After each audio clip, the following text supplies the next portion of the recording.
कधीच नाही चुकणार तुमचे फेवरेट टीव्ही शोज झी5 सोबत, तेही एकदम फ्री. ओके, मला खूप भूक लागली Aditya. Yes please. Paru please जेवायला घेऊन ये, आम्हाला खूप भूक लागली आहे.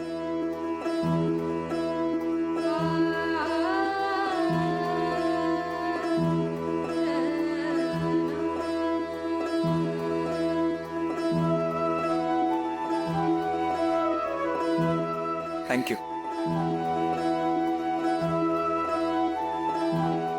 थँक्यू.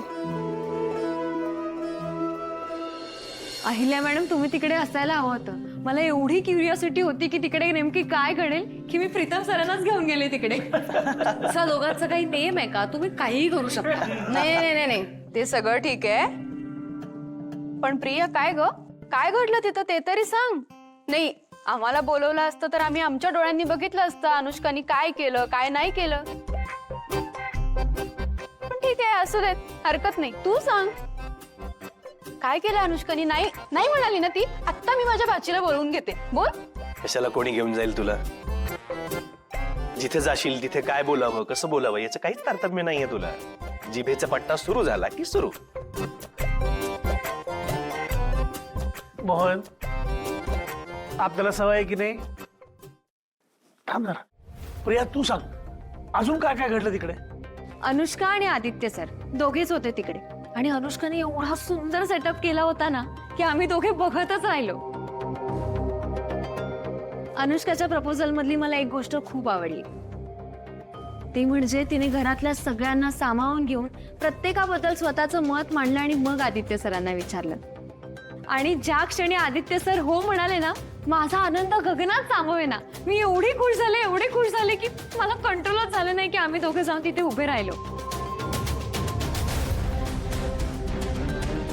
ते लाईट्स, ते सेटअप, ते डेकोरेशन, स्लो म्युझिक सगळं परफेक्ट होतं.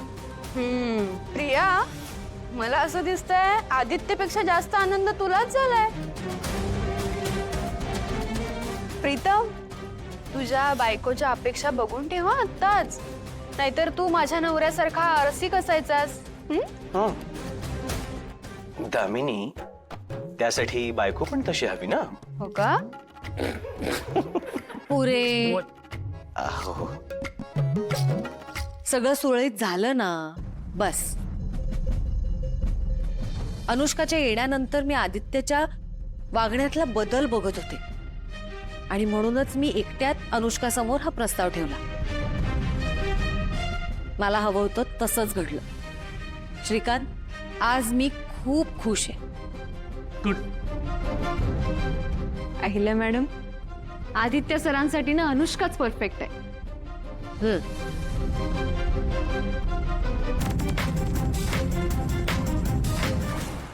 झी5 ॲप डाउनलोड करा आणि पहा सर्व एपिसोड्स एकदम फ्री.